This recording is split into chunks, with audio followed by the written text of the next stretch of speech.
metteur en scène du spectacle Ropso et aussi directeur artistique de la compagnie des Enfants de la Mer.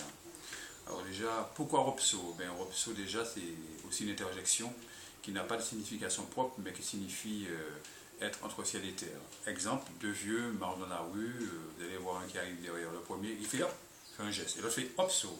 Donc c'est une interjection voilà, qui veut dire beaucoup de choses et qui est aussi une respiration ponctuée, une respiration codée comme l'ont encore les anciens.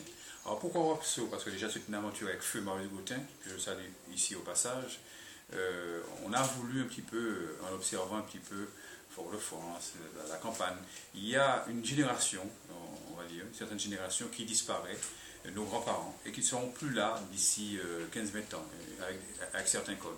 Donc Ropso est né de là, de cette observation, de cette envie de dire cette Martinique profonde, à travers deux personnages, Fulbert et Auguste, voilà, qui dans 20 ans, on n'y verra presque plus.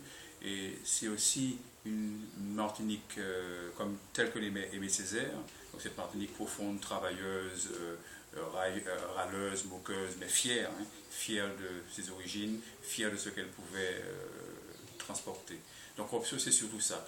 Au niveau de la mise en scène, bon, c'est un huis clos, hein, on a opté pour un huis clos, et où les comédiens donnent toutes les ressources. C'est-à-dire que, comme je dis souvent, ils sont eau, air, terre et feu. Ils font ce qu'on appelle la musique jol, c'est-à-dire chez nous, on joue des instruments avec la bouche, et ils assument tout.